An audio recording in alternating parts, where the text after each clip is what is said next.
Today, I'm going to be giving you the first look at Antigravity, a brand new product by Google DeepMind, built for developers, and it combines the best of all worlds. It's both an editor, an agent manager orchestration system, and a browser, all in one product surface. So to start, we're going to open up the Antigravity app, and we're going to go through the onboarding. So let's click Next. Personally, I'm a light mode guy, so let's head over to default light mode and click that sign in with Google button. So you'll just use your normal Gmail account, click sign in, and this will pop us back into Antigravity. All right, so now we're logged in. We're going to introduce you to a key concept of Antigravity, which is that there are three main surfaces on which you can get your work done. The first one is called the Agent Manager. This is a place for you to manage and create agents across all of your workspaces. There's one Agent Manager window. Now, if you want to get into the code, if you want to take over from the agent, for example, and bring that task from 90% to 100%, you can at any point press Command-E or press the Open in Editor button. And this will take you into the Antigravity editor, which has things like tab, autocomplete, the agent sidebar, everything you've come to know and love inside of your editor products. And finally, there is a browser. This is a brand new offering that incorporates an agent directly inside of Chrome. So you can ask questions like, test my feature, and the agent manager or the editor will spawn a browser and click on the screen, scroll on the screen to basically test the products that you're building. So this is a really, really powerful way to bring all that context, that rich context of applications and docs directly into the agent. So we're gonna go with agent-assisted development. What this means is the LLM will automatically decide if something is worth our attention. If something is very, very easy, the agent will just go off and implement it and come back at the end. But for some things that are more complicated, or if it has questions, it might ask us, hey, why don't you take a look at this, answer a few questions about your code base that I couldn't figure out, and then go off and execute. So it's a different way of working. This is my preferred way. So now that we finished onboarding, let's go ahead and get started on our first project.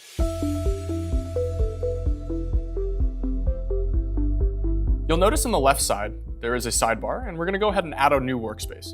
We're going to be working locally instead of in SSH, so we'll press Open Folder. And let's create a new folder. We'll just call it Flight Tracker. And today we're going to be building a flight tracker app where a user can add their flight number, and it will directly integrate with your Google Calendars to basically add that flight information to your calendar directly.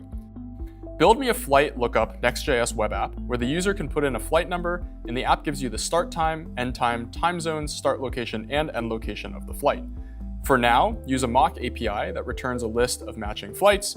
Display the search results under the form input.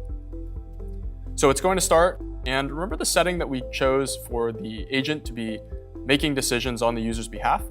Because we chose that auto setting, this means that the agent is capable of running terminal commands on our behalf without our approval. Now, if this command was something a bit more sophisticated, we want to build that trust with you as the user, and so we'll obviously notify you to approve or deny that specific request.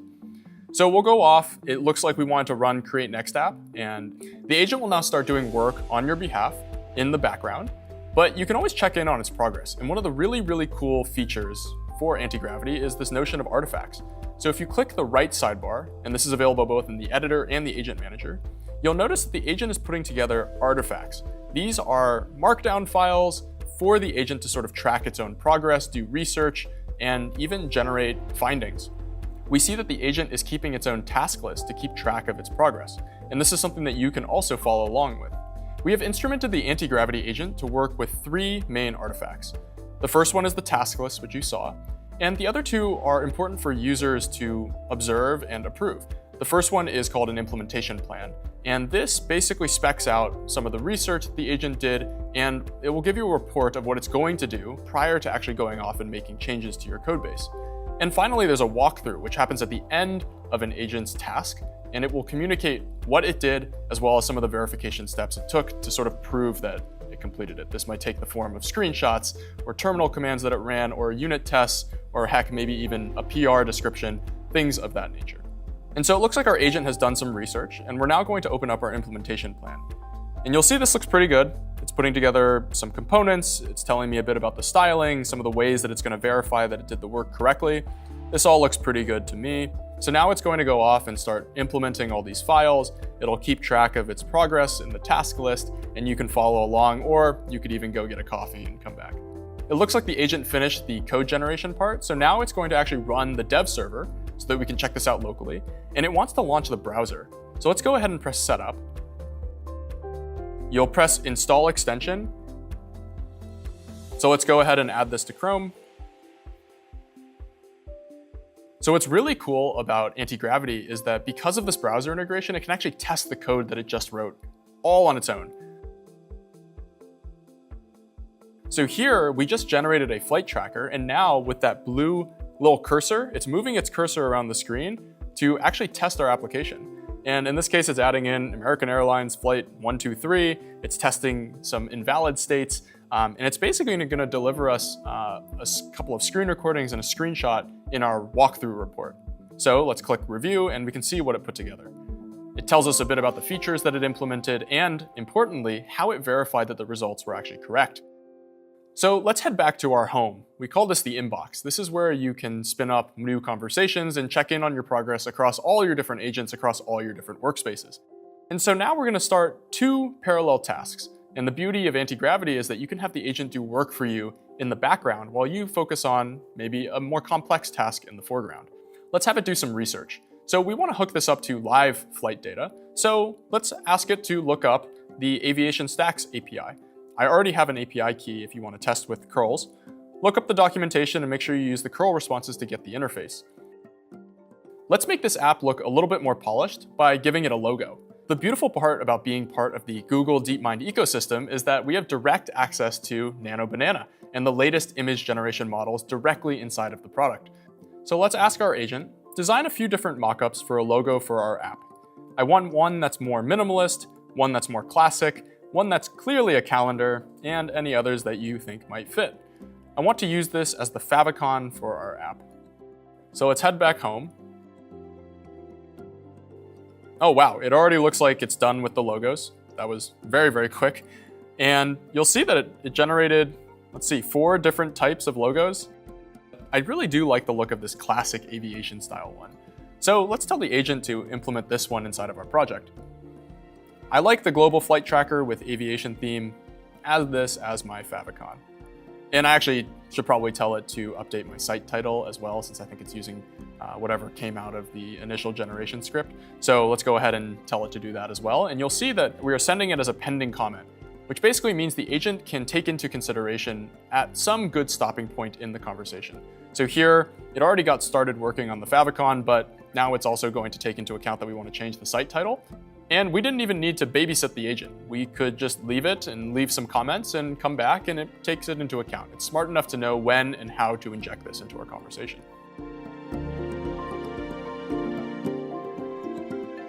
So we'll head back home, and it looks like now our Aviation Stacks API research is already done, and it's written an artifact for us to review. And it's done all this research on what the Aviation Stacks API can do and what data it returns. And what's really cool is you can scroll through the conversation if you want more detail on how it arrived at this conclusion.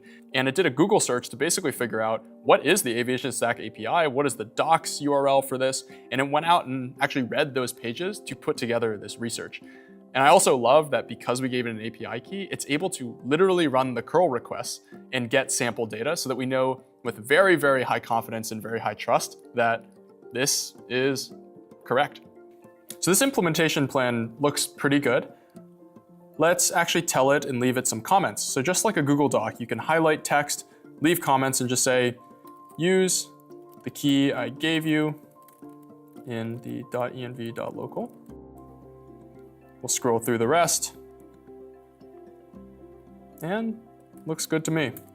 Implement this in a util folder so that I can apply it to the route. Don't change the route yet. Press submit. Great, now let's hop back over to home. And now we're gonna go check in on our design of the favicons. It looks like it's updated our favicon. You'll see it now in the tab.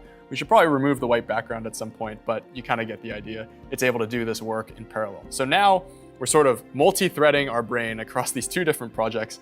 And you'll see that this Aviation Stacks API util is almost done.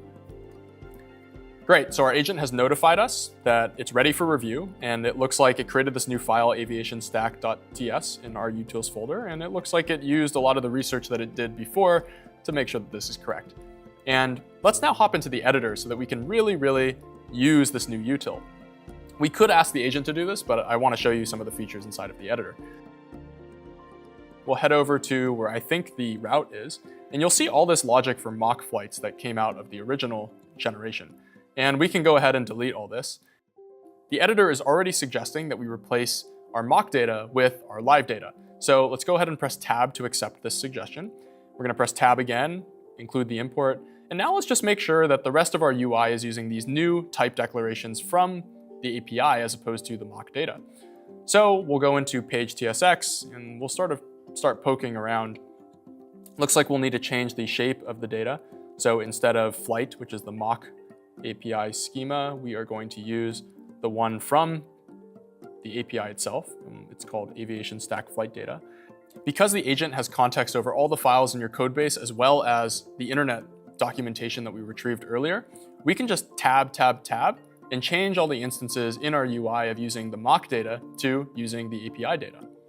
Now that this migration is complete, let's head back over to the browser and just make sure that the app actually works with this new live data. So we'll type in a real flight.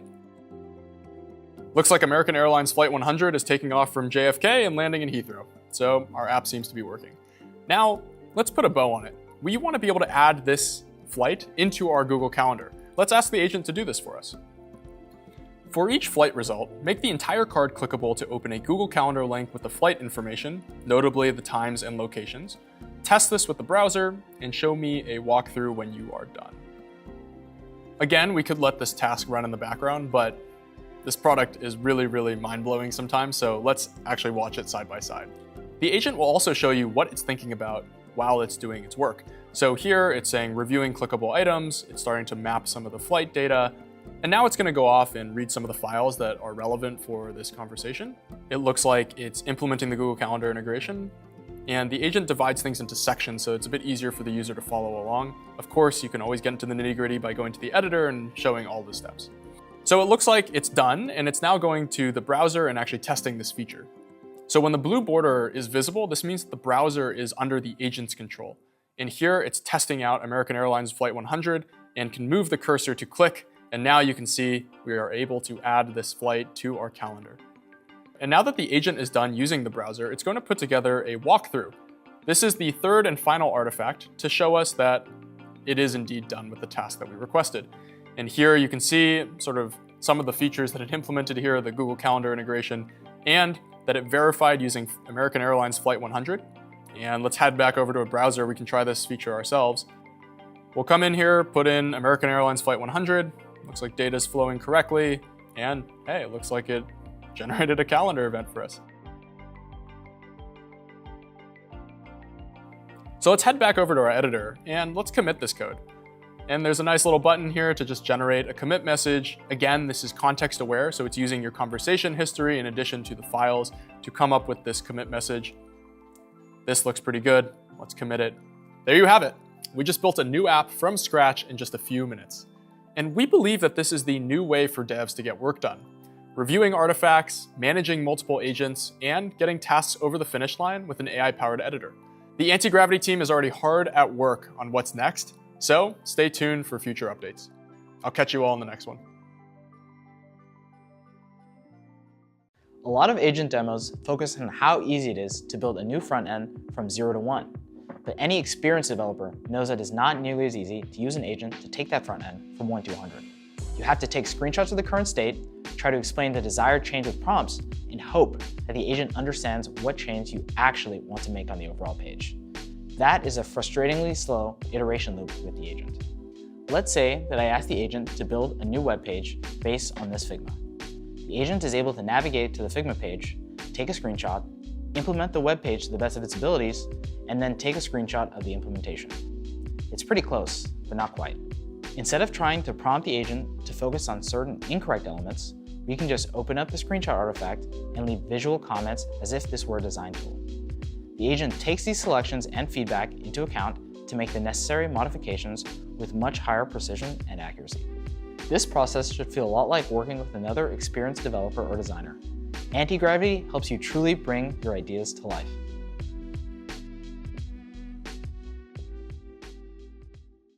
We know that writing code is often not the primary time sink for front-end or full-stack developers. The much more mind-numbing tasks are clicking around and typing the same things over and over to test the functionality or to make sure that your site is responsive to different screen sizes. This is why, in Antigravity, there is such a focus on closing the loop between the editor and the browser. The agent will verify its work within the browser, iterate accordingly, and then report on its results. For example, if I ask Antigravity to modify this website to have a contact form, you'll see that in its implementation plan, there is a full section on how the agent will verify its changes using the browser. After making the code change, the agent can click, scroll, or type to test its new feature. In the final walkthrough, it not only reports that it completed the verification, but also inserts screenshots and recordings. With its browser-in-the-loop verification, Antigravity provides a new way for software engineers to build, leading to a whole new era of front-end and full-stack development.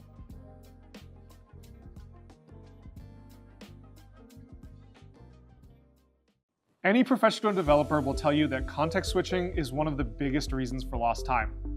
Let's face it, we would love to block off a few hours to focus solely on the task at hand, but more often than not, there's some urgent bug report or one-off analysis request or some other task that interrupts the flow. Even a simple task can incur high switching costs. We've all been there. So while we made sure Antigravity helps accelerate the task that has your utmost focus, we also made the process of delegating simple tasks to a background agent as smooth as possible. In the manager, you can have multiple workspaces preloaded, so you waste no time switching environments to the new task at hand.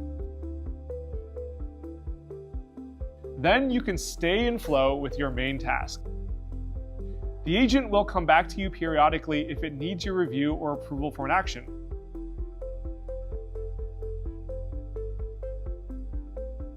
Seems like the agent has finished its work and I need to review its walkthrough. Task complete. We made it easy to delegate to background agents without changing the view to your current task at hand. It takes a little getting used to, but soon you'll find yourself with more deep thought time on the problems that matter.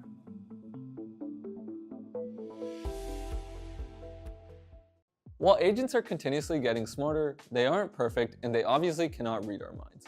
In fact, we found that a lot of AI-generated slop is a product of underspecified tasks, leading to agents finding themselves in rabbit holes. Most AI development products don't make it natural for users to provide feedback to set the agent off on the right path, or to provide structured, pointed feedback on the results. This often leads to more prompts spent trying to get the agent to correct itself for the last 10% than to get the initial 90% of the way there. With artifacts, we've made it much more natural to review the work of the agent, leave targeted feedback, and correct it before it goes sideways. Let's say I want to add this field to my contact form.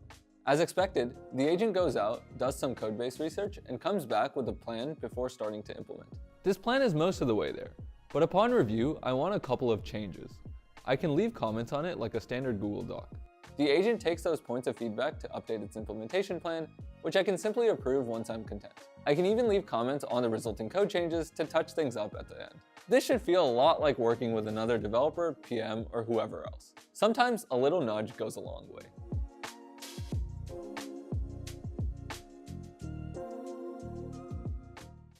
Antigravity is primarily a platform for professional developers. And at the end of the day, we want something that works for us. While vibe coding sounds great in theory, we know in practice developers can't just completely vibe code an entire large existing codebase. There is tons of value in an agent-first view to parallelize work, especially code-based research. Instead of trying to smash an agent-first view and an editor-first view into the same window, we made them separate windows and optimized the handoffs. You can instantly switch from manager to editor or editor to manager, and the state is synchronized between them. This works even if the editor window starts closed, so you don't have to manage a bunch of open editor windows.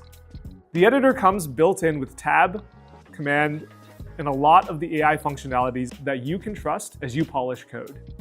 With Antigravity, you still have a full IDE at your fingertips. You don't have to choose between managing asynchronous agents outside of your IDE and managing synchronous agents inside of your IDE. It just works. Let's be clear. We don't want to generate a bunch of code that is AI-generated slop. No one builds large-scale systems or fully fleshed out products with slop.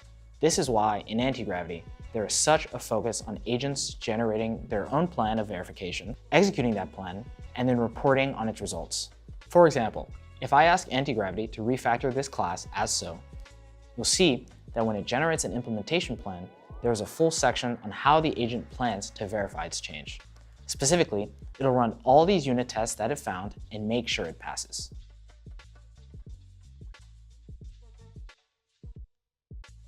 After making the code change, the agent makes sure to run the planned verification. And in the final walkthrough, it reports on the verification. If the agent made a mistake in its work and the verification fails, it is able to detect that and iterate autonomously. We pride ourselves on tightly coupling the polished UX of Antigravity with agents that you can truly trust.